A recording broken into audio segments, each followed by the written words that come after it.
Assalamualaikum, good morning. Thank you so much, Tricia, for this very kind introduction. And let me start by saying happy 11th anniversary to Ideas. I think you've come an amazing, it's been an amazing journey for Ideas, reaching the heights that you have now in such a short time. So really well done. And thank you for inviting me to speak at this event and on a very timely and important topic as well. As I speak today, globally, we have reached and recorded over 104 million cases of COVID-19 and about 2.25 million deaths. And it's so easy for us to spill out and spew out numbers, but I always remind myself behind each number is a human story, a loved one, a family member, a friend. Even in our country, we're confronted with rising numbers of infections, community level transmission that is now so apparent. And we're faced with the dual responsibilities of saving and protecting lives while also ensuring our rakyat can actually still keep their jobs and have some income to put food on the table for themselves and their loved ones. It's been over a year from the onset of COVID-19, and this year our optimism is greatly tested. Let's not lose faith. I've been really blessed, as you mentioned before, to have worked for more than 2 decades in crisis situations, from outbreaks, epidemics, and pandemics, from SARS and Zika virus and Ebola, disasters like earthquakes, floods, tsunamis, to the most complex conflicts in the world. And every crisis is different.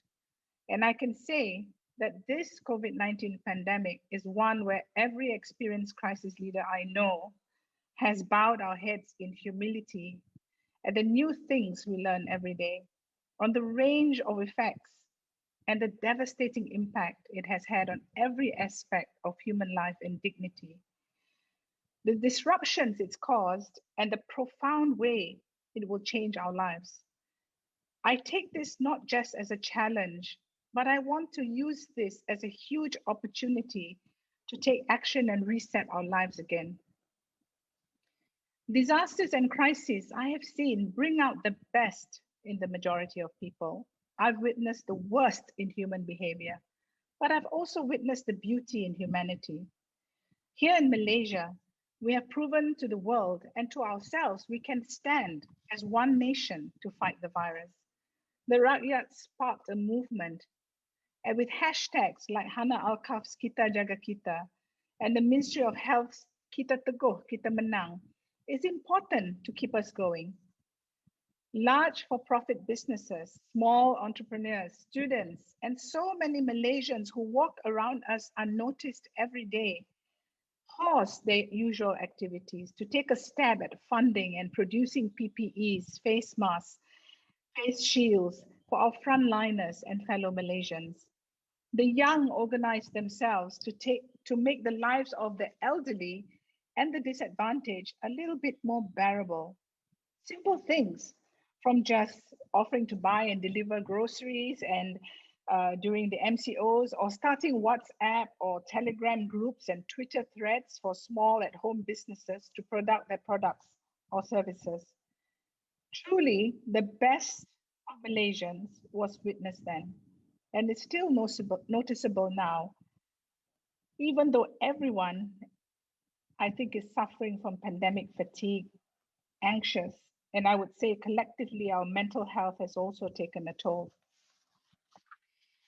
So let me share my thoughts first on what are a few of our everyday realities that we have to face, so we get this out of the way. After that, I would like to dwell a little time on, as this conference with important thinkers and policy makers may listen less about, and that is to introduce to you the importance of planetary health and how it might define our future. 3 things that struck me, and I will say that, I've been doing a lot of reading and learning globally, and there was a particular article in The Guardian that really laid out very clearly some of the things that will change, which I take inspiration from. And the 3 things I will just highlight are: 1, cities, on cities. The pandemic has shown us that people who live in cities can adapt. Its inhabitants have learned to work from home. I'm sure you agree that while this is quite the norm in the West, it is new to Malaysian employees and employers. It showed up the mass daily community for the dehumanizing drain on energy and resources that it is. It highlighted the importance of adequate living space and access to the outdoors. It renewed through their absence, an appreciation of social contact and large gatherings. And I'm sure you miss your ideas gatherings as well. Though many of my introvert friends say it has been wonderful to be without them. Will this change how people choose to live? Will this help decongest cities when people may consider moving to less urban settings? I'm not convinced Malaysians are ready for this, but I hope it will trigger some reflection.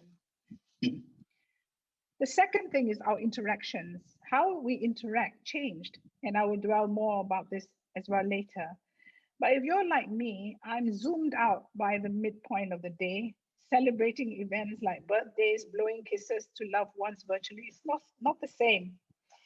If you live by yourself, if you've made too much, you've been made to do without human touch for months on end. If you're crammed in a small space with a partner, your kids, your parents, you may have spent weeks craving time and space not encroached upon by other human beings. Totally different Earth experiences of the same social earthquake. Will they profoundly change us for the long term? I'm not so sure. Lockdown, then non-lockdown, then lockdown again have served as a reminder of just how adaptable we are as human beings. I was amazed at how quickly the idea of socializing with friends indoors became a fuzzy memory, then a norm, then distant again. The emotions I felt so acutely way back in March and April, the sharp fear COVID could steal my loved ones, the communal endeavor started when I was living in Europe of clapping for our carers every Thursday night, has now stopped, I'm told. And soon many of the things that made our hearts pound stronger have faded into a new normal, impossible to sustain, even though many of the realities have barely changed. The pandemic has underlined the extent to which digital interaction is no substitute for the real thing. In some ways, I'm more in touch with people than ever, thanks to numerous WhatsApp groups that revive themselves into a constant source of company. But tapping away in a couple of group chats while absent-mindedly watching the latest Netflix offering doesn't come close to the wonderful feeling of hugging a friend or spending 3 hours giving someone you haven't seen for ages your undivided attention over a meal, or of having a conversation based not just on words, but physical cues. I doubt the pandemic will seed a long-term distaste for crowds. The third point is on culture. We know that the spaces from which culture emerges won't look the same after 2020 as they did before. Many theaters, bookshops, music venues, and galleries won't survive the catastrophe of shutdowns. And if they do emerge, it will be with diminished resources. But what about the attitude and the focus of creativity? Will it be shadowed by the pandemic post-vaccine, or will it celebrate liberation? History suggests both. The terrible mortality, social distancing, and economic hardship resulting from the 1918 to 1919 Spanish flu epidemic that followed the war was shaping forces in both the doom-laden experiments of modernism and the high hedonism of the jazz age. I'm excited to see how artists and the creative sector will take us through some new experiences. So let me now turn to the longer term thinking the pandemic has granted us as a moment for reflection.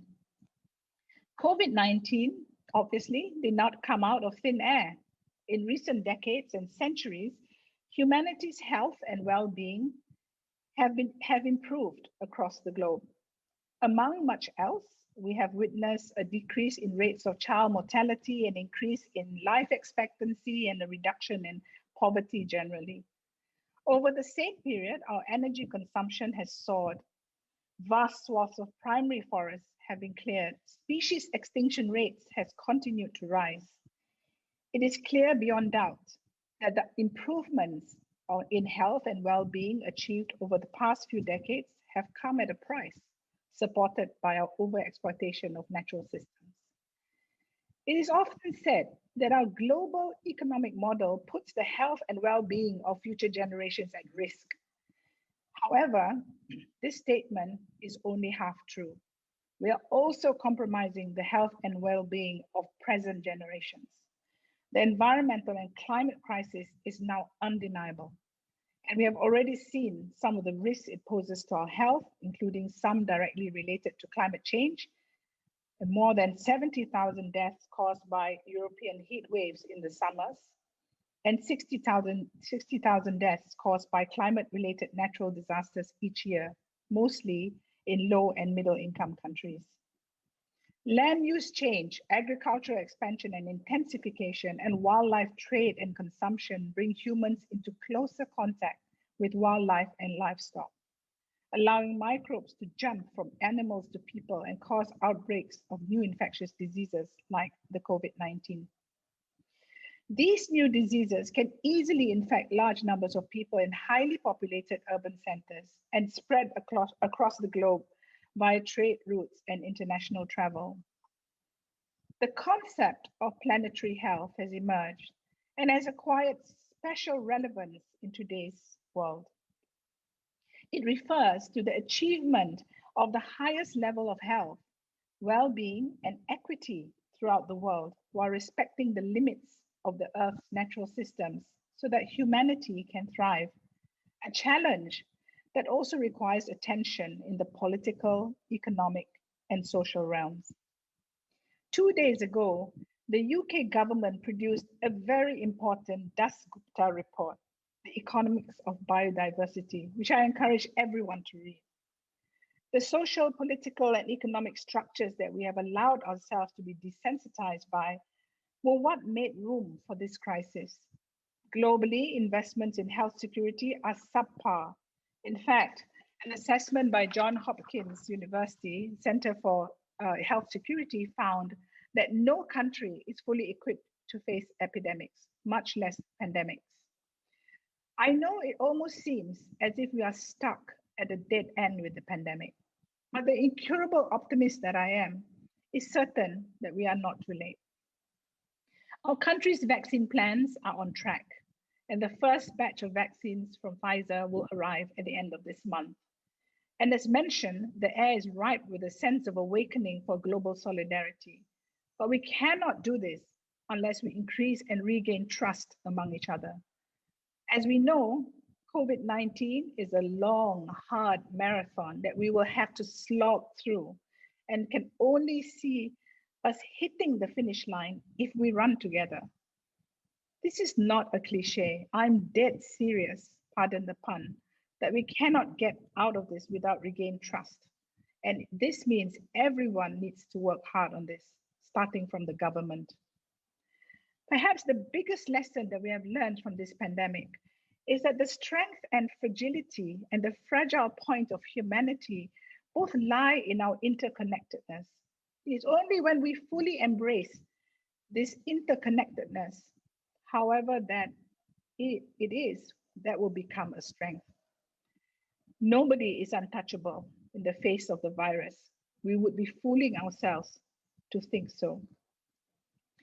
COVID-19 has brutally forced us to confront the reality that if we had seen a crisis such as this coming, and we knew it was coming, it was a matter of when, not if, why then has the world not rallied for more investments and collaborative efforts? Why are we repeatedly surprised by such crises that we ourselves have predicted and should have been more prepared for? Why didn't the ASEAN group of governments rally together to then look at mass procurement for the region so that countries that are left behind or less developed will have access to vaccines? The European Union did this. Why didn't we? The answer will lie in the way our society functions. At every point of global historic crisis, we have come up with a revived spirit for international cooperation. Think about how the United Nations was founded and how we have overcome past pandemics.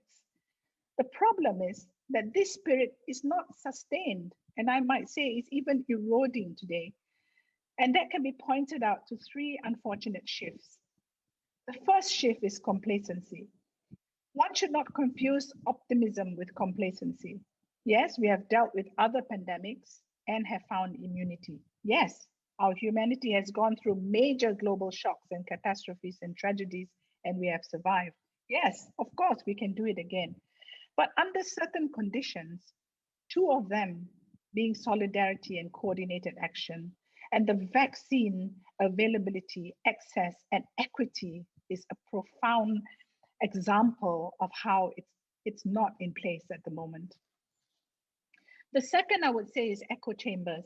In the light of the digital era, everything is personalized, from Shopee ads on Facebook to the tailored content on our Instagram Explore feed to the suggested people to follow on Twitter and our random Google searches.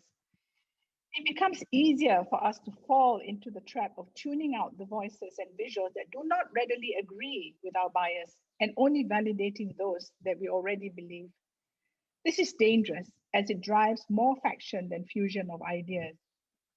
Even more dangerous in the political context where those in power may be deluded to feel invincible when their social circles do not challenge them in some cases, or in some cases, when even laws are biasly enforced in their favor.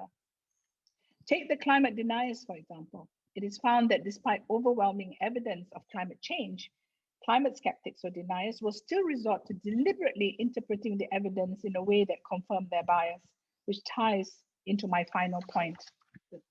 And that is our unwillingness to learn from experience.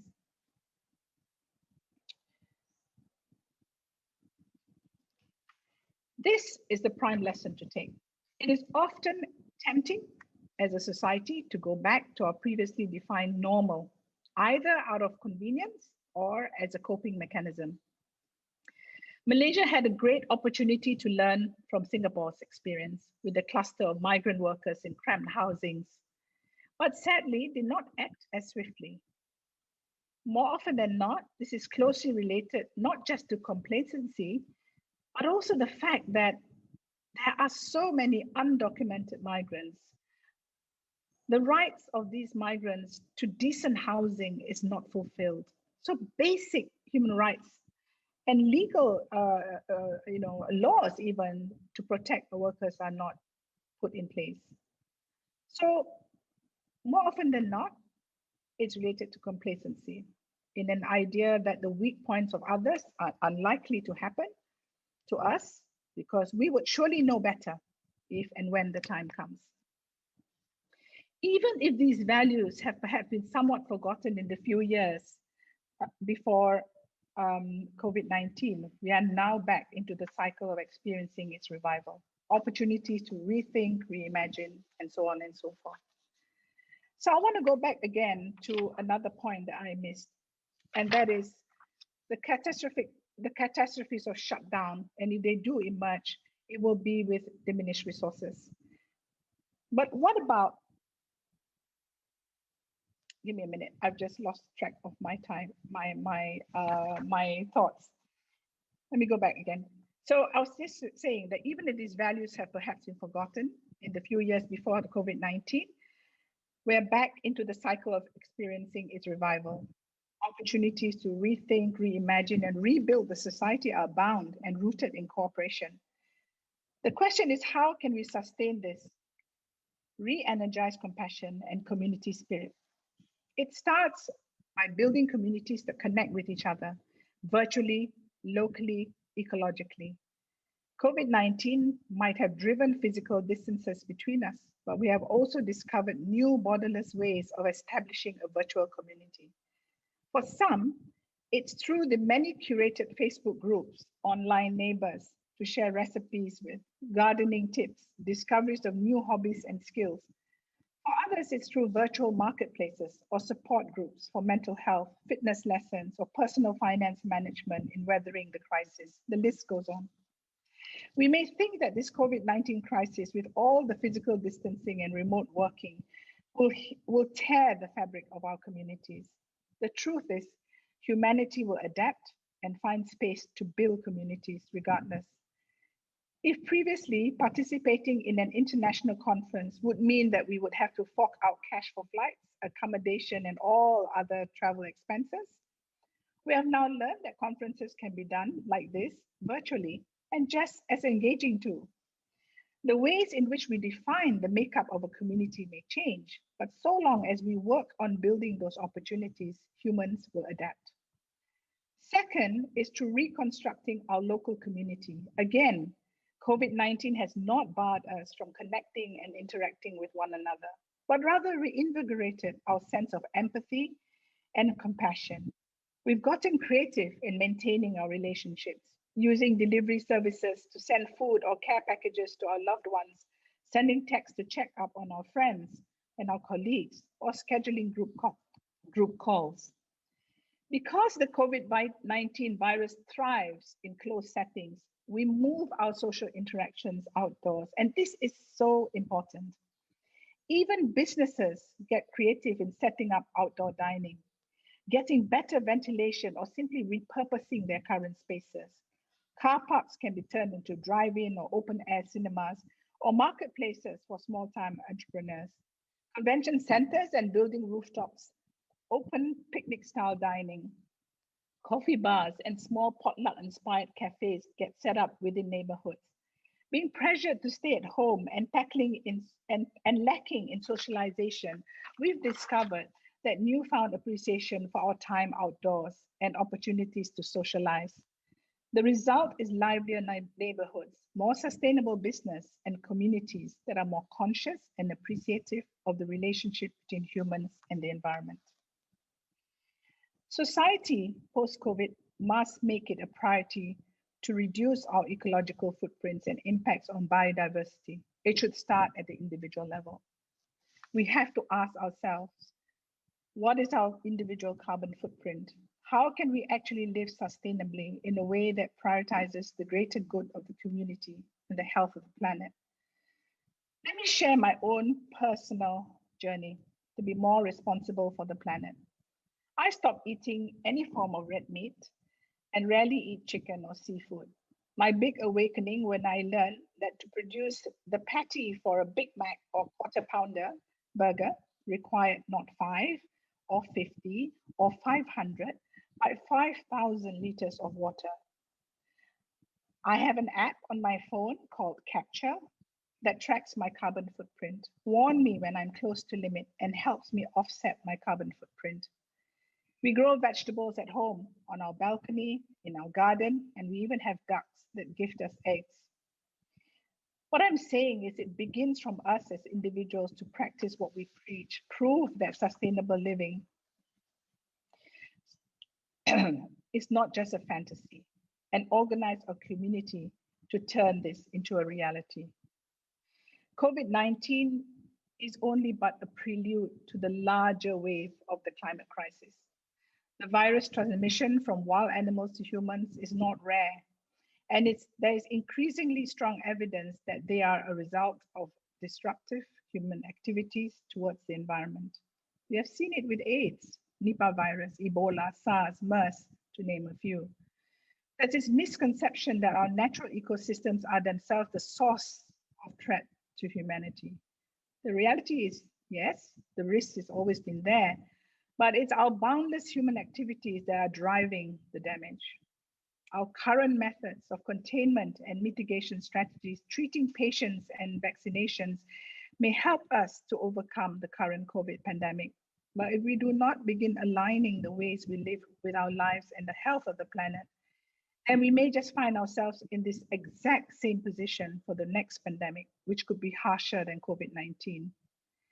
Just a few weeks ago, I was on a panel organized by Singapore to discuss lessons from COVID-19 that can help us to prepare for disease X, which is a matter of when again, and not if, and promises to be much worse than COVID-19. By 2050, about 70% of the world's population will be projected to live in urban areas, compared to the 55% today. 90% of that urbanization will happen in regions like Africa and our own Asia. So if you live or commute to work in cities, either by car or by train, then you must know the struggles of rush hour traffic and crowd. Imagine doubling that crowd. Imagine the spread of a virus or any other disaster within a population as dense as that. Just as how the current pandemic has highlighted the strength in a society that comes together, rebuilding a post-COVID society within planetary health terms also heavily requires an all-society approach. To really see impact, we need individuals demanding sustainable practices in businesses and the government, and for businesses and the government to internalize these values with their operations. Much of this gap lies in the lack of political will or motivation to actually adopt these practices. It's a shame we did not normalize green thinking enough pre-COVID, that we lacked the readiness to produce disposable masks from biodegradable materials, or rather we have them, but they're not used because of the premium prices put on them. A rough estimate of discarded face masks in Malaysia is about 10 million daily. Though we are obviously seeing more reusable fabric masks being produced and used, they may not be accessible to all. For example, where access to clean water is more scarce. And so, for the most part, many still rely on disposable masks, which make it even more pertinent that their impact on the environment be managed. My argument so far, I've almost made it seem that the planet desperately needs saving. It does not. The planet will survive the increase in temperature. It is humanity that is at stake. Think of the abandoned places, malls, theme parks, historical sites that have smoothly reclaimed by nature. Humanity, on the hand, represents only 0.01% of all living things, but our impact on the environment around us far exceeds that. But this also gives us hope that we are still able to turn it around. We can survive and our world can still exist, but it may look a little different. We have the knowledge and the technology. Among the youth, especially, the air is filled with a desire for cultural change. What still needs more energy is the top-down directive and political commitment. The bottom line is that the potential of integrating planetary health moving forwards is vast. But I could perhaps sum up my speech today with these few points: that there are no others among us. Our lives are so interconnected that no one is truly safe until everyone is safe. Strength lies in a whole of society that comes together. Our definitions of community will expand. We will become more virtually connected, more empathetic, more compassionate towards our local communities, and more mindful of our impacts on the environment. The COVID-19 pandemic is a prelude to the larger wave of climate crisis and future pandemics. The planet doesn't need saving, humans do. Against the current backdrop, imaginative solutions are urgently needed to address the challenges of the environment and climate crisis that lead to the health crisis we face today. This transdisciplinary notion of planetary health provides an opportunity both to analyze the complex causes of the current crisis and to seek solutions to the challenges it poses. COVID-19 has given us a remarkable opportunity to reset. Let us not waste it. There is no planet B. Thank you, Tricia, and thank you everyone for listening.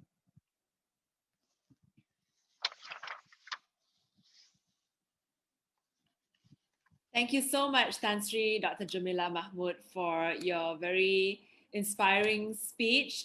There's a lot to unpack in that, and I hope that we will be able to have that opportunity to explore not just what you've covered in your speech, but also some other aspects that I'm sure we would love to hear more about. So before we get to questions from the floor, I maybe would ask the audience to put your questions up in the Q&A box, and my colleagues are also curating questions from Facebook if you're joining us from Facebook instead of from Zoom. But perhaps what we're going to do over the next hour is I have some of my own questions, so we'll spend some time, maybe just you and I, since we have the privilege of having this special conversation with you, Tan Sri. And then after that, we'll go to the questions from the floor. So, well, before we get into the bigger themes, and there are many to explore there, I just want to pick your brain on, you said several times that, you mentioned in plural diseases and new viruses. And then the last thing you said was the next pandemic. How likely is this that the next pandemic is, already on our shores? And you said that it could even be more lethal. So what does the research out there indicate on that front? Thank you, Tricia. Pandemics classically happen in cycles, and we've seen that the large pandemics happen in 100-year cycles. So if you look at, I mentioned the Spanish flu, 1918, 1919. So 100 years later is about now. So, we shouldn't have been caught by surprise. And prior to the Spanish flu, there was another one as well. So this is where, scientists and health practitioners, people like me who work in global health, look at, the patterns of pandemics and epidemics. But, the rate of our destruction of our planetary health boundaries, let me introduce this new term to you. In the concept of planetary health, this was really at the insistence of a group of, people like me and really good friends from around the world who just said it's not good enough to look at health as a health silo and medicalize health. Because health, the entire health complex, I wish I had a chart to show you, only 20% of it is actually what we perceive as health, the clinical health, the hospital settings and all that. 80% of health is contributed by environment and social factors. So we have not paid attention to that, the intersections between the social environmental factors with what we perceive as a clinical health disease and so on and so forth. So, what happened was, just to give you a bit of background, in 2014, 2015, Rockefeller Center set up something called the Landsat Commission on Planetary Health. And there, the research was done and produced a really seminal document to say that we now need to reorientate our approach to global health as also a planetary health approach, because of the interconnectedness that I mentioned, and also that, the world is too complex for us to have linear thinking. It has to be much more, about connecting the different dots.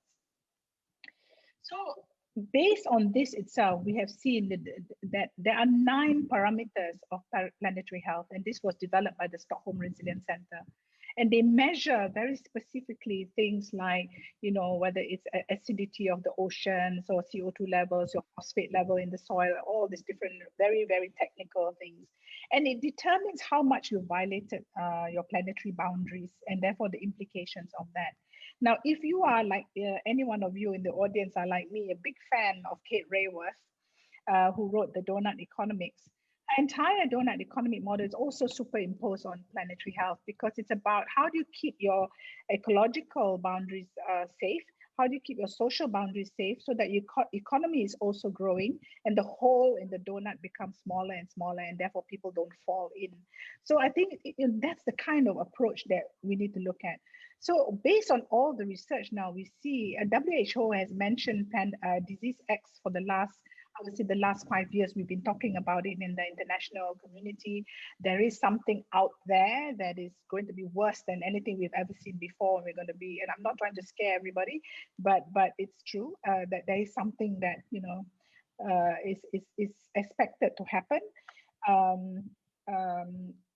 It could be from a multiple sources, but most likely zoonotic sources are what we're looking at. I'm very concerned, as I hope you all are, about the rate of glacial melting. Will it unleash different kinds of viruses trapped under the ice? So we don't know, right? It sounds like a sci-fi movie right now, but the reality is that the global warming, climate change, all these things have unleashed almost like an escalation of all the different complex challenges that we will face. It will just collide at some point. Thank you, Tan Sri. I mean, it's quite a sobering thought to think about disease X, and as you mentioned, it really marks of a sci-fi movie, things that we've watched. But I think what strikes me then when thinking and reflecting upon all this is that I mean, as you said, COVID-19 in a way has started the ball rolling for us to think about what happens in the future, but it also underscores the importance of our own institutions. If society and institutions at this point fail us, then we will no way be prepared for what's to come ahead. So let me explore a couple of questions first, and then after that we'll get to the floor. So, the title of the panel is, what have we learned and what will change, right? So if we can reflect a little bit on the what have we learned aspect of it, maybe you can share with us what were our lessons in dealing with the pandemic that we learned from 2020, and how, in your opinion, have we used those lessons and data to improve, or you think will improve our management of COVID in the coming year? Any successes and failures that perhaps you could reflect upon in Malaysia, but I think also beyond Malaysia, right? Because other countries took different approaches, and these different approaches were in a way experiments, because you could not tell for sure whether this approach worked until a certain period of time had passed. Yes. So before I answer all that, let me set some caveats on my role. I was appointed as a special advisor, I guess, based on my experience managing crisis as well. But my role is quite independent, right? I give advice is taken or not taken. Most of the time they do listen, but I don't represent the government. So I want to make that very, very clear. This is one of the reasons why I actually had to deactivate my social media, because people thought I was speaking on behalf of the Prime Minister, which I'm not. So when they want to attack the Prime Minister, they attack me as well. So here's my professional opinion on all this, right? So first of all, I think the big lesson we need to learn is that we have learned a lot in 1 year. From the onset of the crisis till about after the first big wave we had, we learned that we are much better equipped to manage the patients. I think we all have to take our hats off to the infectious disease experts out there, whether in universities or in our government and so forth, who've actually figured out, how to manage the patients well. And our mortality rate, from the pandemic, from the disease, is about 0.4%, which is among the lowest in the world. And this is really, really admirable. But we also should learn better how to be much more granular in our data analysis. I think we could have, avoided some decisions that had we, brought in real data scientists to help us, mine some of this data and learn, because, we have to use machine learning and AI and all that. And we are doing it right now because we've learned that lesson. We now have a team of data scientists embedded within the Ministry of Health, really trying to relook and relearn, unlearn and relearn, some of the things that we're doing. The third thing is that I think we learned a very big lesson that until and unless some of our policies around it, this is why I'm saying about us and others, especially on foreign workers, right, coming into the country, if we don't look at, ensuring their standard of living, their health is good, then we are also going to put ourselves at risk. They are with us, they live in our communities. And I think, xenophobia and other things are really harmful to getting, a solution, because when people are xenophobic or attack these, foreigners, they all go underground and then you can't manage the spread. And the other thing, of course, is that, the reality is we have maybe about 2 million documented migrants, but who knows how many undocumented migrants there are. So I think we've got to address the whole issue of migrant workers as well in our country, which then begs the question of what are the policies that are already available. Act 446, for example, is there. It needs to be enforced. So where are the incentives and disincentives for companies to enforce that? How can we allow companies to flourish without looking at the situation for their workers? So I think these are big eye openers for us. Singapore learned very, very fast. But of course, Singapore is very well contained. Every migrant is documented, so it was easy for them. But that doesn't give us an excuse to not do better. I think that's a big lesson we took away. And now there are very strict measures being enforced for that. But it's not just about waving a cane, right? It's also about creating, understanding and also, a realization by industry as well that it is in their best interest and it is the interest of their own profit making if they take care of their workers. Now, coming to workers again, is that, how do we have a society in future that's much more automated? I know this is going to be controversial, where, then you need less maybe foreign workers and you create better pay structures for Malaysians to take some of these roles, right? So how do we create future, the employability of Malaysians into these industries as well? The other thing I would say is that, in my entire life, I work with communities. Pandemics start in communities, they end with solutions in communities. And we have not invested in that enough. We cannot go on, communicating fear. We need to communicate a clear understanding of why we have to understand our individual risks, our community risks, our family risks, and so forth. So I think this is something we're shifting very quickly to.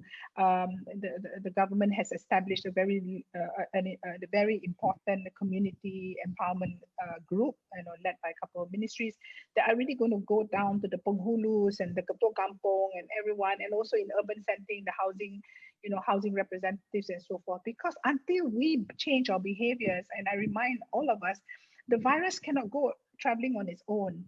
It needs a vector. The vector is human beings. So until we stop allowing the virus to stick on to us, then we can't transmit the virus, right? So that end of transmission begins, as I said, in communities and individual levels, and it ends at community and individual level.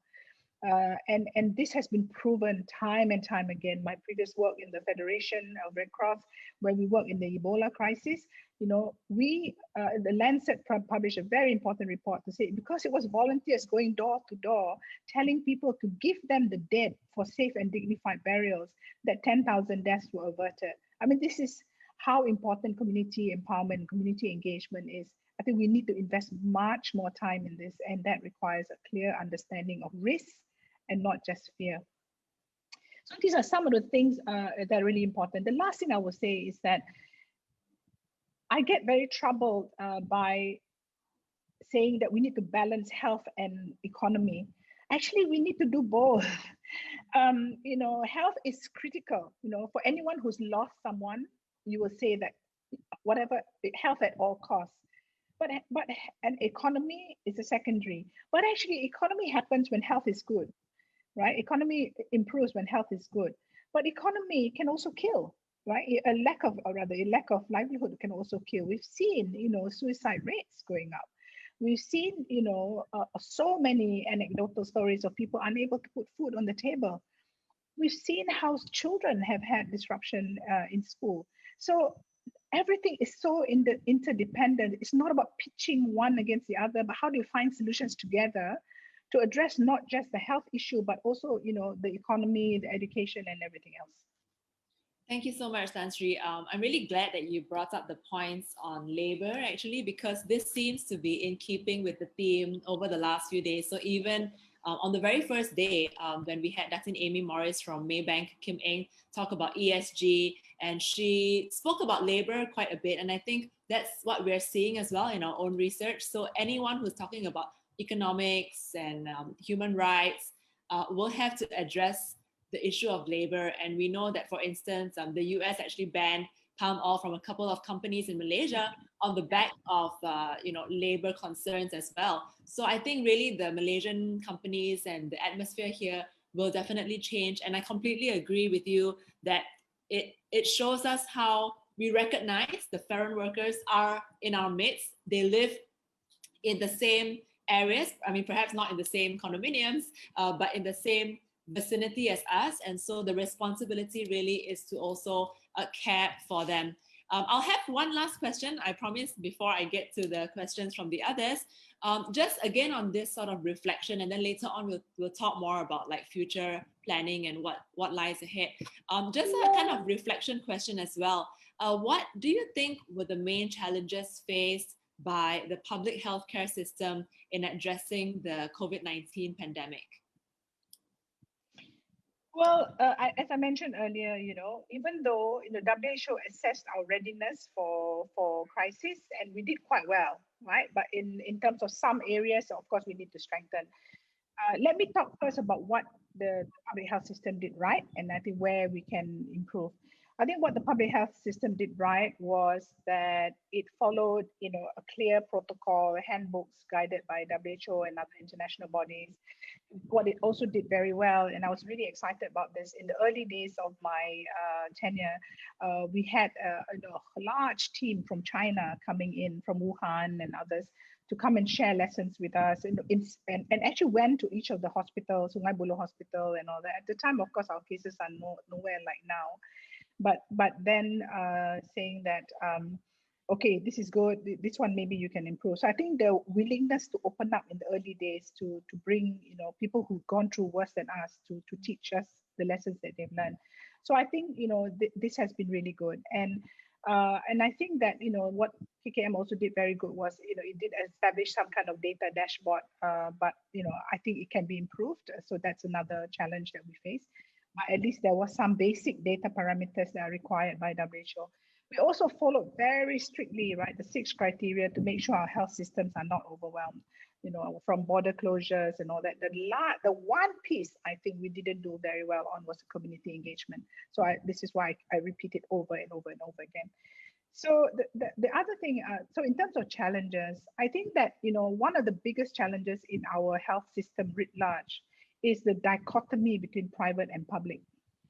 So this, just to share that, one of the terms of my tenure is actually to look at health reform, broader health reform. It's a Prime Minister's priority, and he asked me to put some of my thinking around it. So we're doing a little bit of ground research right now to see, the COVID has been a huge opportunity to see where the huge gaps are, what can be improved. And I think that, that dichotomy between public and private is a major one. So when we talk about health systems, it's very important to look at not just public health systems, because there is your private health system as well. And everybody reports to Ministry of Health. So I think, one lesson that we can learn is, number one, I think that, home quarantine, in my opinion, should have been instituted much earlier by educating the public and building good digital tools that can actually monitor the patients, create, really doing proper risk assessment of each patient. Not everyone is suitable for home quarantine. If you're elderly, you have comorbidities and all that, maybe less. So that is now being implemented, but I think we are late. We should have started that much earlier when it was a bit more quiet.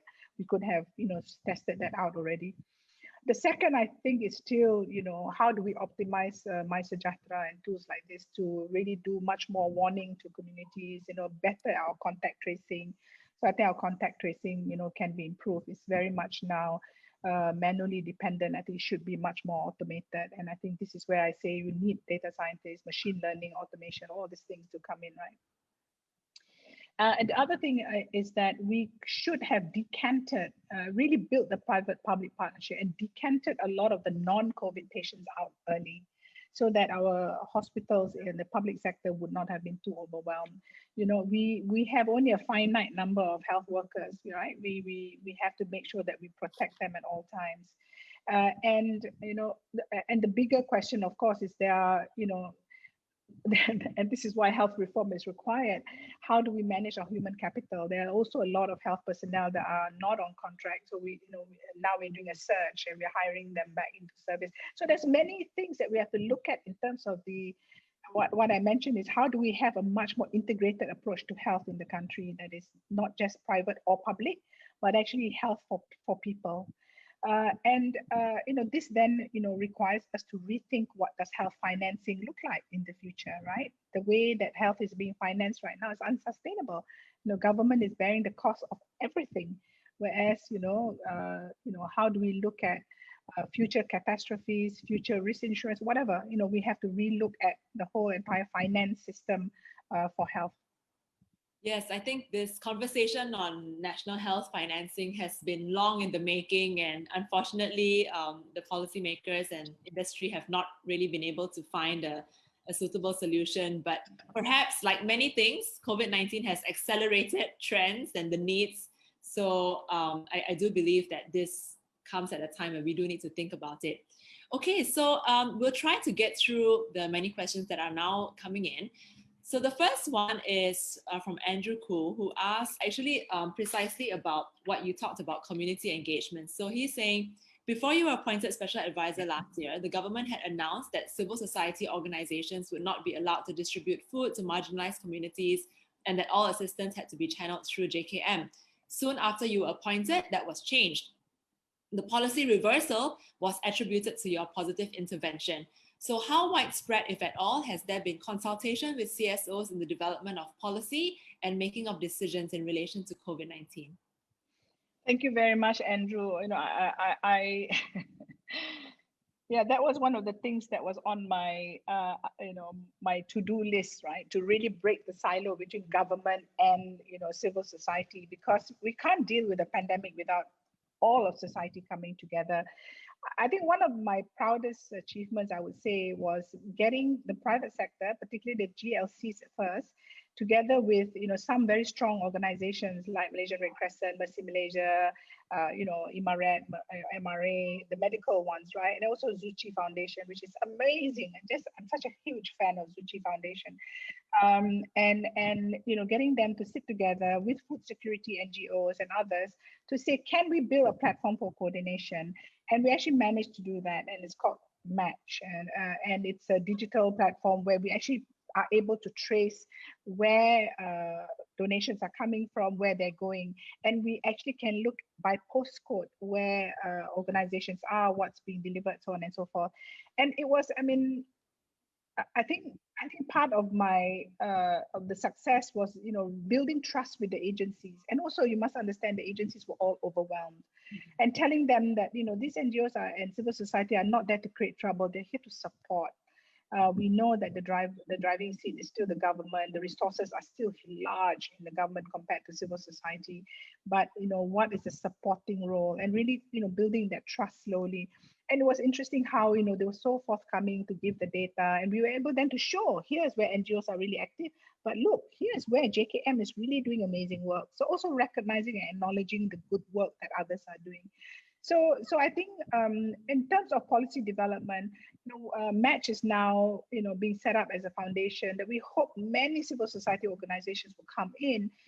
So that number one, we can actually support capacity development, people to understand what are standards in delivering assistance, what is accountability, how do you do reporting, but also building a platform for advocacy so that, collectively, how do you build the messaging and the dialogue that needs to happen. So now with the community empowerment, this is now being stepped up. So in fact, on Friday, we're having another meeting just to discuss how we can bring wider community voices, because we have the, in this day and age, the ability to do all this online, virtual, I was fortunate, again, as I said, having worked internationally, to build platforms like this, where, if I give you one example, when we wrote the last 10-year strategy for the IFRC, I was leading the process.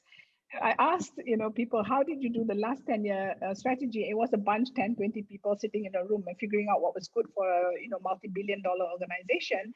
And then, we changed all that and really engaged, right? Through gaming, through websites, through whatever. And we got like 200 over 1,000 inputs to write our strategy. So we need that kind of platform where it's not confrontational. It's not meant to be, just only critical without a solution. You can be critical, but offer a solution. What do you bring to the table? How can we make things better? I think we need to move to that direction. Thank you. Very nice timing talking about strategy, because ideas itself is also going through our own 5-year strategy. So good points, and point noted as a leader as well. Okay, so there's a question now. From Nara Subramaniam and Jeevan Chandran. Tan Sri, Dr. Jemilah, I cannot help but agree that we as individual Malaysians would have changed in many positive ways. However, as the country's leaders seem to have not changed much, if not for the worse. Integrity had not budged an iota, notably with admissions of poor reporting of simple arithmetics. The recent report by TI, Transparency International, alluded that the more corrupted nations of the world will do poorly in recovering from this pandemic. I would welcome your thoughts and what can be done better by Malaysians to create better leaders. So this is about leadership, and Sure. I can't help but agree that transparency and addressing, putting the elephant in the room and putting it on the table and say, okay, look, we as citizens demand more integrity and so on and so forth, right? And I think it requires citizens to keep standing up and demanding it, right? Because we can't go on like this as a nation. We are, as I mentioned, I think we have a collective depression right now, right? We're depressed about COVID. We can't see the light at the end of the tunnel. And this is from my discussions with people around me and asking them how they feel. And and I think we need to have a way forward. And I can only advise the government, and I'm sure they hear from others as well. But it's also about the international benchmarking that we need to sort of try to strive towards, right? There's the open government initiative globally that many countries have adopted and signed up to. I think Malaysia needs to move to that direction. If we're going to be competitive, if we're going to be able to stand tall in the world and say we are a developed nation and so forth, we need to have these benchmarks and strive to meet that. But it does require, I think, a completely new generation of leaders. I think it's about young people now. I'm so impressed with Digital Parliament.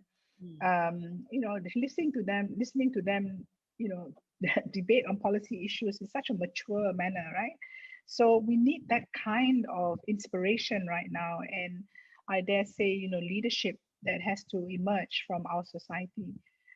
So, at individual level, we do what we can. We talk, for me, I talk to leaders. I'm very transparent and very open. I'm known to be this very, being called all sorts of things now, but but I say I can only speak truth to power because as an independent human being, as an advisor, my role is to advise and to be honest in my advice. But I must say, and I don't say this to carry any favors or anything like that. I've had really good conversations with the Prime Minister. One thing that strikes me about him is that he will listen, but he's one person in an entire machinery. But he's a good listener. I can tell you that he really worries and cares about the people, and I'm speaking from a completely apolitical view as someone who's worked with every government before. But the crisis is just so overwhelming that and there's so many other external factors that are pressing. Yeah, I mean, I think you alluded to that earlier on, right? When you said that no country, based on analysis, is fully or has been fully equipped to deal with the pandemic. So this really is a great learning curve for everyone, us included. So the next question is something that you mentioned. I think you do feel very passionately about this. It's about data, and I'm going to group a few questions together. So one person is saying that, you mentioned the need for more granularity in the data that we get. So to prevent widespread lockdown, which harms the economy, can we do more to trace infected persons, impose EMCO on more targeted areas instead? The MySejahtera QR code location scans data mine. So can they give us patterns that could be useful to focus on the sites and track and alert others? The other question is also a similar one. So in regards to the SOPs being very slow and lagging behind MCO extension announcements, is it in any way related to the health aspects of things, or maybe some unforeseen complications which you can shed some light on? Sorry, slightly different actually. That's about announcements. Yeah. But this person is also asking about MySejahtera. So we've scanned ourselves everywhere. Can we not use MySejahtera for contact tracing instead of contact tracing done manually? Because we understand it's a huge burden, and I can't imagine that with the scale of numbers we have now, it's going to be impossible to do it for every single case now. So again, I come back to data, right? You would have seen, the controversies and the huge outcry from netizens about MySejahtera is stealing your data and you have no privacy and all that, without understanding how MySejahtera really works, right? And this is the big dilemma. Do we protect privacy or do we protect lives? right? And for Malaysia, it's been protecting privacy, which I think, in my opinion, we need to re-examine. I say this because in My Sejahtera, your data is collected, but no one knows until there is a case that only Ministry of Health can break the code to find out who, right? And I would say that it has not optimized My Sejahtera to do that contact tracing. That's why we have data scientists now looking into the repository of data that is there, and it's all anonymized to figure out how do you build a system that actually can automate your contact tracing. So all I can say is it's being looked at right now very, very seriously. Now in South Korea, I happen to be very close to the current now leaving foreign minister who was in charge of the COVID, who was my boss in the past, and in Korea, everything is traceable. From your credit card transaction to, if you've watched movies like Person of Interest or this Korean drama which I really love, it's called Partners in Justice. It's real, right, in Korea, where you can trace people, because from their credit card transaction, the use of ATM, whatever it is. So there's really, big question marks around data privacy. But in the situation of a crisis, you can then start mapping out where people are and taking some actions. So these are big dilemmas for any government to protect the privacy of people and all that. And maybe, I don't know, and let's be honest, we are living in a state of deep mistrust in Malaysia right now. Had our trust been better, maybe anyone standing up there to say, look, we are going to use this data, but it's for us to help manage the pandemic or something. Maybe the conversation would be different, but the reality is there's still a lot of mistrust. So it just makes everything so difficult. Now on the question, I think there was one on the SOPs, right? So let me tell you that at the height of the first wave, we were meeting every day and talking about what next. And right now, with the SOPs, I tell you how they are done. I mean, we have the committee that looks at the SOPs by ministry and by industry and by activity, whether it's sports or restaurants or whatever it is. And it's continually adapted because we're learning more and more. So the SOPs are ready, but again, I think, and this has been actually raised by the Prime Minister himself, you can't make an announcement without releasing the SOPs or having the SOPs ready to be announced. So I think we're trying to improve that. I know that MKN is trying very hard to improve on that matter.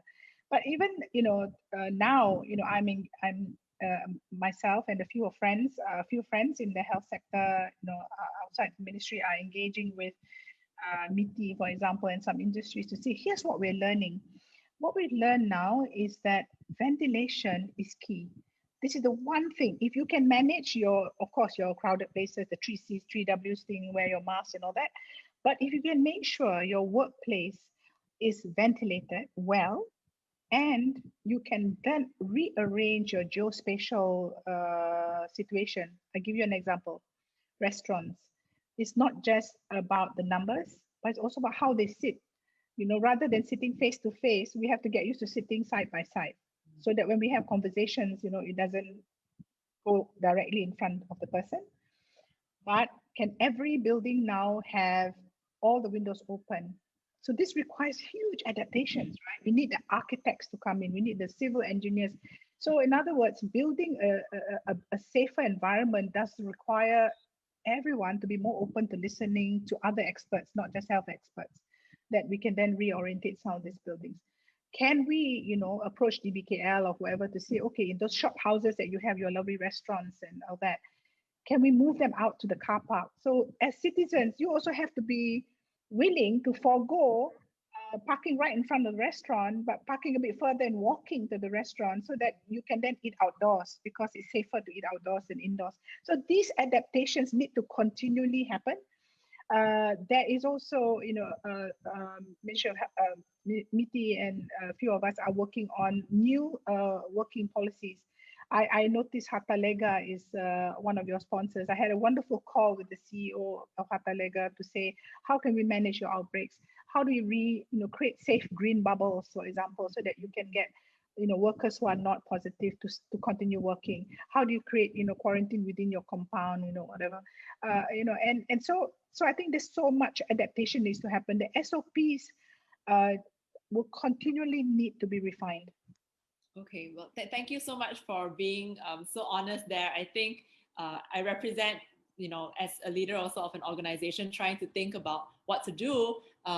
It has been a little bit frustrating in the sense where the SOPs are not announced at the same time as the announcement, but it's really good to hear that this is being worked on and this will change. But I also completely understand things change from time to time, and I like that adaptation possibility that we would need to have. And even thinking about things like the Chinese New Year reunion dinner, can we not go out on the streets and put blasting fans outside on the road instead? So those would be interesting ways of looking at it. Okay, so during this pandemic, so this is the next question, to paraphrase a famous quote, Malaysians are like lions led by donkeys. Okay, well, not sure about that, but it feels like the government is playing catch up during the pandemic and is behind the curve in controlling it. What do you think is the timeline possible? So this is the question, yeah? In controlling and achieving herd immunity for the pandemic in Malaysia. Actually, this is interesting because I think even the science on herd immunity is not very clear, if I understand correctly. So would love to hear your thoughts. Okay, first of all, I will say that when Sweden, for example, went out on a herd immunity approach, I think in the early onset of disease, I think it was wrong, and they have admitted it's wrong because at that point we need to do containment. So let me talk about immunity itself. I'll tell you the good, the bad, and the ugly. The good news is that the vaccine is coming.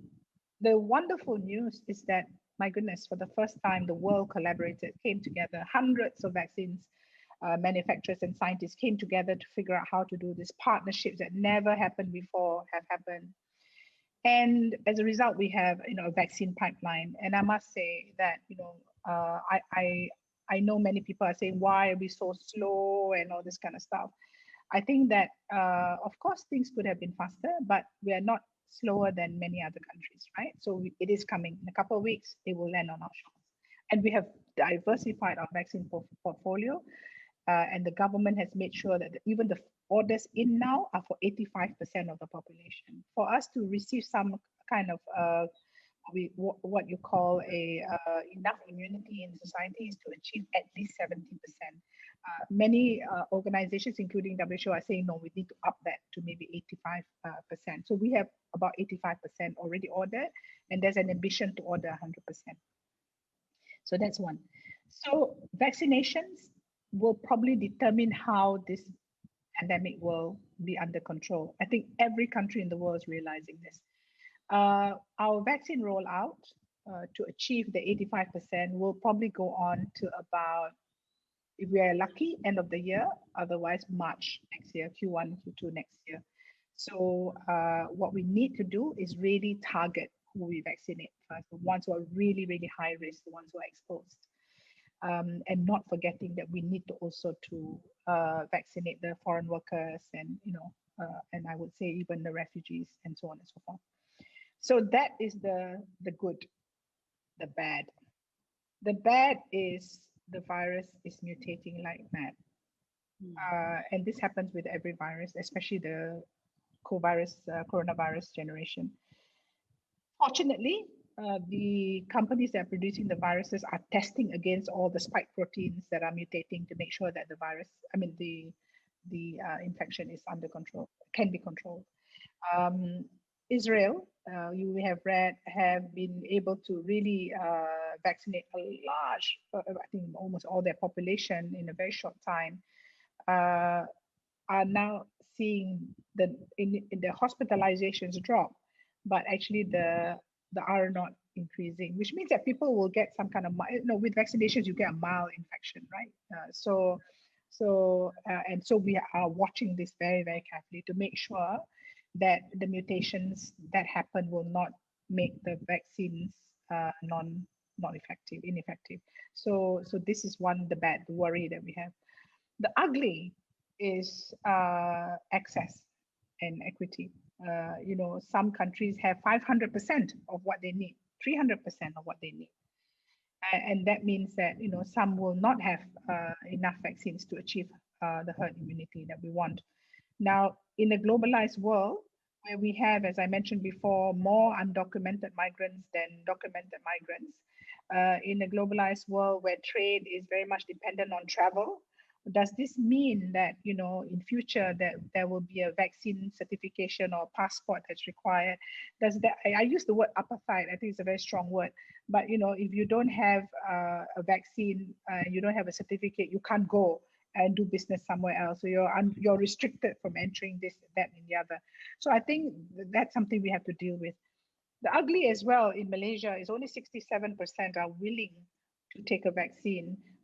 About 16% are sitting on the fence, and there are about a similar number that are vaccine deniers. And what we need to do is get 85%. So we need to convince the ones sitting on the fence that they need to take the vaccine. And I will say that more than 100 million vaccines have been given now around the world, and the number of allergies and complications is minuscule. That would be the same you would see with a flu vaccine and so forth, right? So I want to convince everyone listening to this today, please, when it's offered to you, take it. So I think we need to also be having to deal with this very noisy anti-vax group as well. Now, I was on a very interesting, I was observing a very interesting press roundtable the other day with Dr. Fauci. It was moderated by our own Prof. Adiba from UM. And what he said, he was saying, look, you just have to give the vaccine as quickly as possible. You have to rush now and give this vaccine to everyone. It really will drop the infection rate. It will, make disease much milder, which means that, this is, it's like having a flu, right? So you don't treat a flu in hospital. So a milder version of COVID-19. And I must say that majority of the cases are mild, not ones that require ICU or ventilation. So I think we've got to really press on this and get the vaccines out as quickly as possible. And we must emphasize to the public that if you actually wear the proper mask properly, you wash your hands regularly, not just after eating or the toilet, just regularly washing your hands or sanitizing it. You really, really maintain a safe distance and have more, it's not nice, less face-to-face discussions and interactions than keeping your mask on at all times, even at home if there's people around you, or in restaurants, only taking them off when you're going to eat. That would actually really drastically reduce your risk. Okay, well, so it sounds like a very clear vaccination communication plan will be sorely needed. As you say, there are anti-vaxxers or fence-sitters, and if we can convince ourselves, our mothers and seniors as well, to take the vaccine, that would be really important. Okay, so I think, I'm just doing a check on time. So we're at 11:22. I believe we can go on for, say, another 15 to 20 minutes, right? So I'll group these two questions. So one is, did we mobilize our own resources of scientists? And, for example, was the Malaysian expert on WHO team now in China mobilized? A very specific question. And also, how do we use the lessons learned to better coordinate actions in ASEAN as a group in facing future crises? So I think you did mention in your speech earlier that ASEAN did not react as quickly as the EU. But I think also sometimes these comparisons are a false comparison, because ASEAN itself is a very different animal compared to the EU. I mean, the EU is a much more coordinated. Economic Commission, Exactly, So maybe some thoughts about that. Sure. I'm not sure which WHO expert you're talking, who is a Malaysian. I know WHO quite well. I don't think there are many COVID experts on there who are Malaysian. But well, you can't go to China at that point anyway. China closed its doors. But as we are speaking today, there were numerous conversations with the Chinese government, Chinese scientists. We had even the Korean scientists talk to us, and all that. So there has been a lot of interaction and discussion. The DG himself, talking to other DGs in the region and all that. So everyone, every layer, I think, has been talking, whether it's the infectious disease community and all that. And there are a lot of experts in the country. My you would have seen that an open letter was sent to the Prime Minister, and I have been pushing that and advocating for external advisors as well to the Prime Minister, because it's very, very difficult being a sole advisor to the Prime Minister, because it then looks as though it's a personal, disagreement, right? Whereas it's actually, I'm trying to come from a background of science and data and experience, but more people, coming together and offering new ideas, and not saying that what KKM is doing is bad or wrong, but we all have blind spots. This is such a terrible disease, and that no one person is an expert. I think we have to admit that. Even the Chinese are learning every day. So I think, yes, I think that we need to do that, and the Prime Minister has agreed now, so to an external advisory group that I'm putting together, that will have an interaction with the Prime Minister and the Cabinet on a regular basis to share new ideas, and whether to agree to what's being done, but also offer alternative solutions. So I think this is something the PM has welcomed. I think the other question was on, remind me, Tricia. The other question was, let me just pull it up, was how do we use the lessons learned to coordinate better for ASEAN? Yes. In ASEAN. Good. So look, ASEAN is ASEAN, right? It's an intergovernmental group, tends to talk a lot but not do a lot, and we need to change that, right? But it only changes when the leadership in the ASEAN, demand that change. So I think, we have to keep pressing on. Early on in the crisis, a group of doctors from Malaysia, from Singapore, we came together. We wrote a paper called "Does ASEAN Need Its Own CDC?" Right, the lessons from COVID-19, and I think it's about time, because we've been faced with SARS and everything. We need to build our scientific community in the region, have our own research in the region, lessons learned, repository. Can we not start designing vaccines for future? Can we not, look at what has been done by Singapore or Taiwan or China or whoever?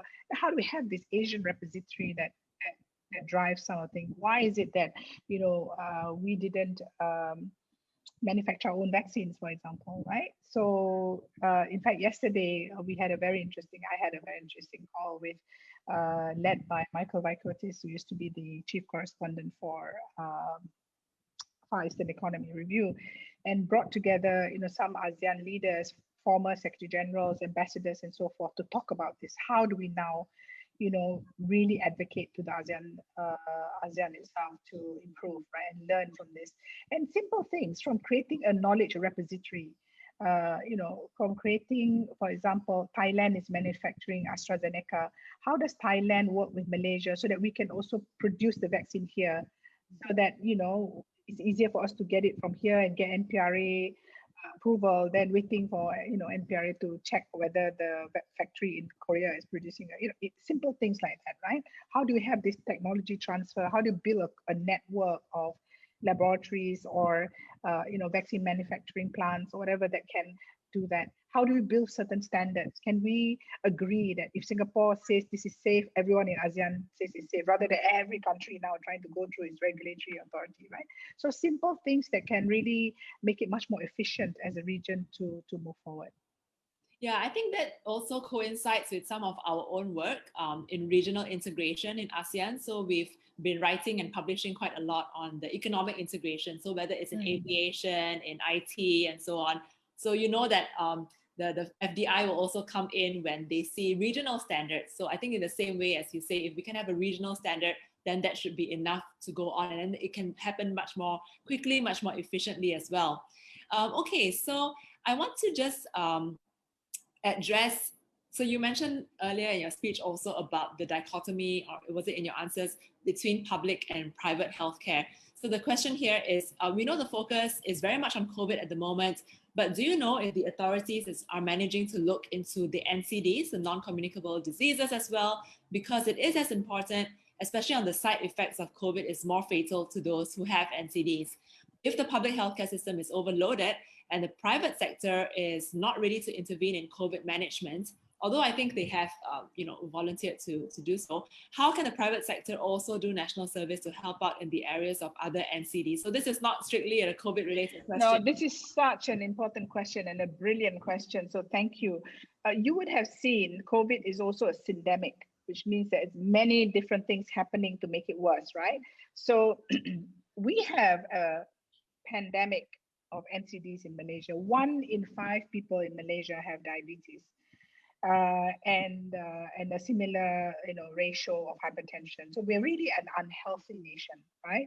So until and unless, and you've seen, as rightly mentioned, the ones who succumb are usually those with NCDs. And NCDs are lifestyle. Let's go back to Planetary Health. If we don't eat well, we don't, protect the environment, if we don't have better social indicators, all these things that we need to do, then we're going to go down the road of being continually unhealthier. So part of this health reform work that I'm working on right now is precisely looking at that, right? That the investment on NCDs is very important. And I cannot agree 150% more than what was said. We should have, and I alluded to this earlier, decanted non-COVID issues to the GPs, to the private sector early on. But it requires a real partnership, which means that GPs and private hospitals cannot look at this as a profit-making opportunity alone, to be able to willing to lower down the prices a little bit for the government to take on, or rather to decant some of the non-COVID patients. Because my personal view is we should try not to even put COVID patients in private hospitals, because private hospitals are second line of defense. But now the private hospital has very graciously agreed to take 10% COVID patients, or those who arrive, not to turn them away because hospitals are full. But when we get things under control, I think we've really got to start protecting our private hospitals as well. Okay, this is, it's fascinating because we do have a lot of private hospitals. In fact, many of the GLCs are also invested into the private hospitals. So kind of bringing them together, lovely, would love to explore that in fact in a research paper. Okay, so these are 2 questions, and I think maybe what we'll do is I'll group these 2 questions and then you can answer them. And then we'll start to think about, wrapping up in the next 10 to 15 minutes. So this one is both on education and I think children and what's happening with isolation. So one question is, social distancing is taking a toll on human social interactions. I'm very concerned my children will not know how to have a proper conversation, even to their peers. How can one avoid depression? So I think it's not just depression, but social interaction of children. And the second question is, Tan Sri, the education sector has been affected badly in the pandemic. At Ideas, we really share these concerns as well because we work on education. So could you share some insights on what will happen to education equality and quality in the post-COVID-19, and how are we going to thrive? Okay, on the social distancing issue, it's a real challenge, right? I mean, one of my friends posted on Facebook that she took her 1-year-old out to the clinic to get her immunization shots. And the child was so traumatized seeing other people that she just screamed, crying, from the word go, because she had never been exposed to an external environment except what was safe for her parents, right?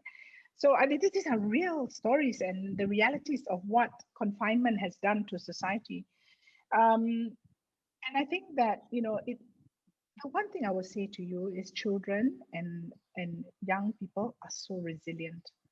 They will find a way back. I'm so confident of that. It will take a little time, but just keep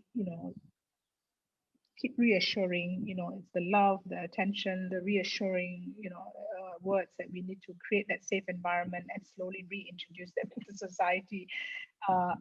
They are extremely resilient. I've seen the worst situations where kids have been in war zones and can't speak for years, suddenly being able to interact and so forth. So they are resilient. On the education system,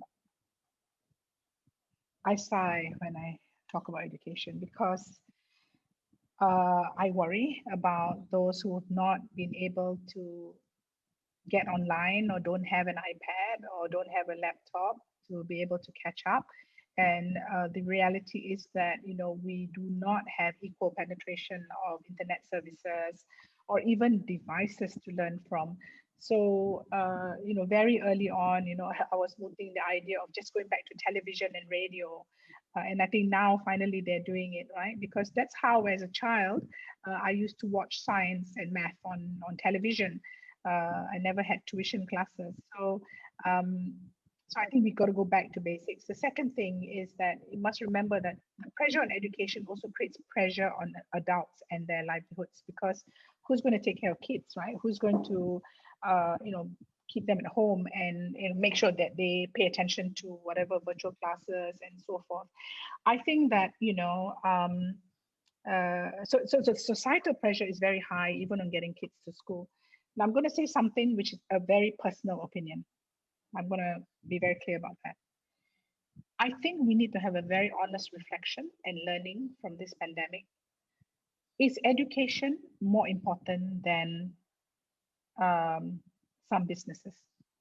I say this because I think in the UK, the government actually contemplated and said we'd rather open schools than open pubs, because kids need to go to school. So what are our priorities? I think I don't have the answer, because those who own restaurants or pubs or whatever may feel that, hang on a minute, if you don't let me open, then I have no food to put on the table for my kids, right?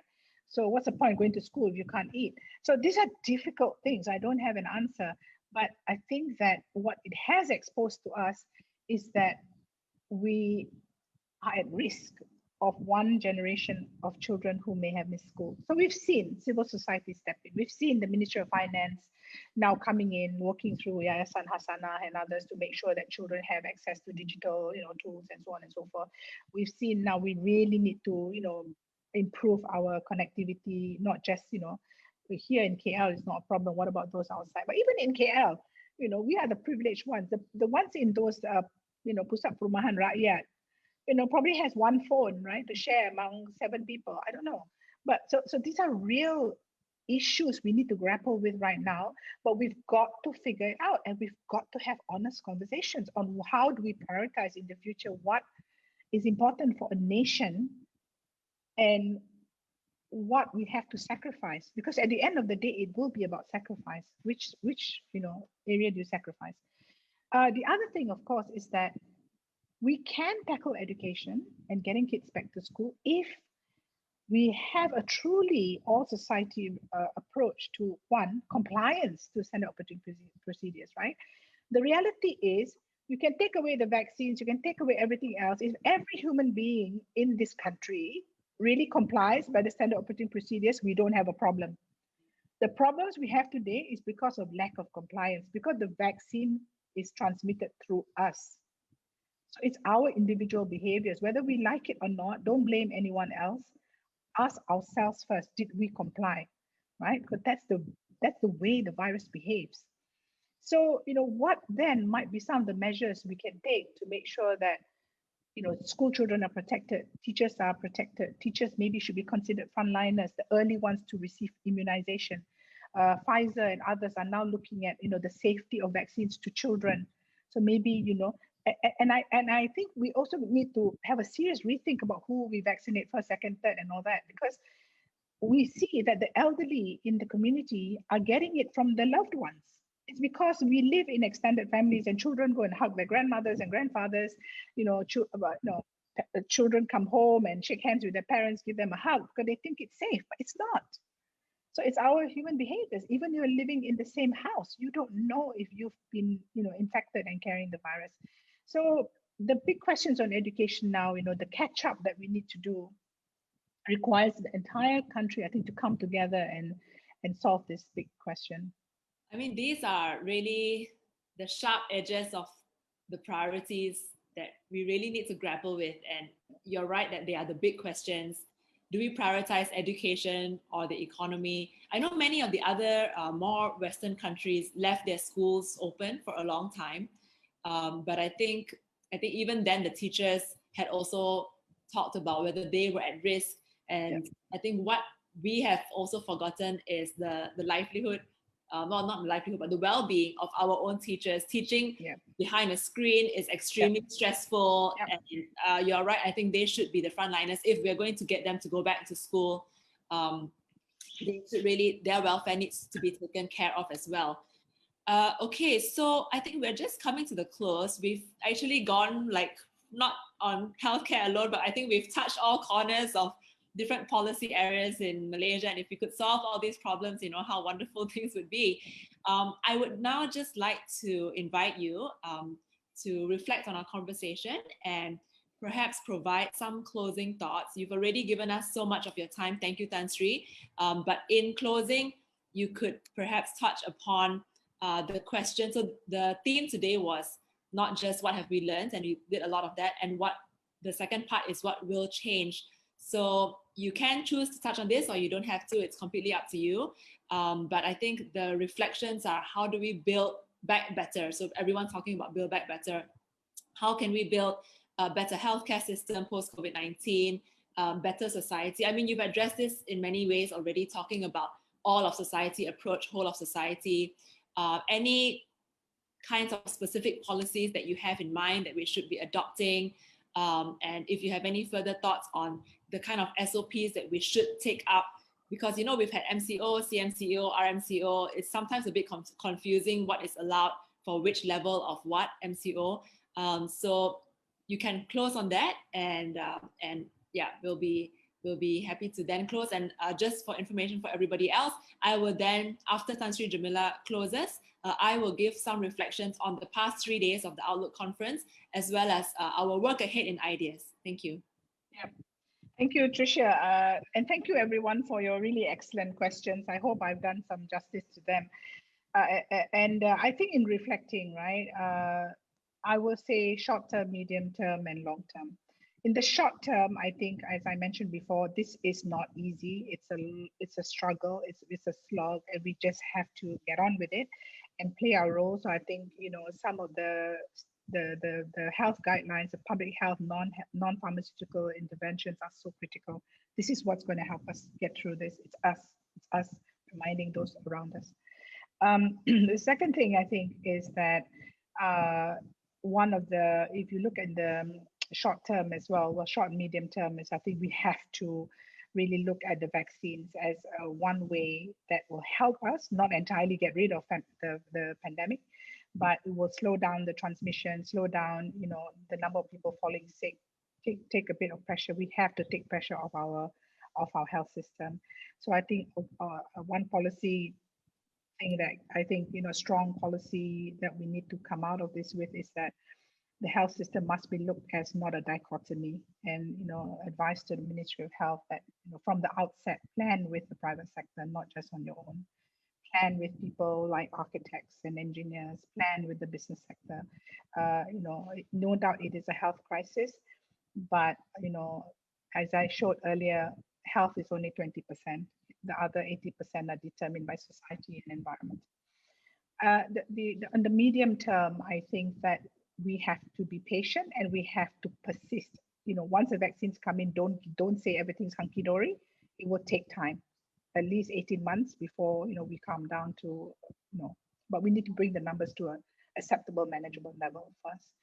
I think the long term, medium to long term, my big call is really for us to relook and reset not just our society norms, but also our political approaches, our economic approaches, to one that embraces planetary health, because it really is critical. It is the defining moment of our time to use this opportunity from COVID to do things better and to do things, right, I hope. And it's not trivia. It's not just, a very exclusive orang atas business to have sustainable food or, on things like that. It begins, at every level, from the way we sort out our trash to the way we eat and so on and so forth. Thank you so much, Tan Sri Jemilah, again for joining us at Ideas. And this brings the 3-day conference to a close. So Tan Sri, thank you. I think I just represent all the members of the audience by saying that you've spent a lot of time with us and you've been very bold in answering even some of some sensitive questions. I thank you for accepting that, even though you're speaking in your personal capacity today. I think we acknowledge the importance of looking beyond our shores as well into planetary health, It's a very interesting concept that hopefully people will explore, and we look forward to exploring it with you as well at Ideas. As I understand, this will be your life's mission from here on. So I think, yes, you can if you need to leave, please take your leave. I will just be now taking the time to close off this conference, but happy to chat with you after this if you have time. But if you need to move on, don't worry about it. So coming back again to reflections on, thank you, Tan Sri, thank you.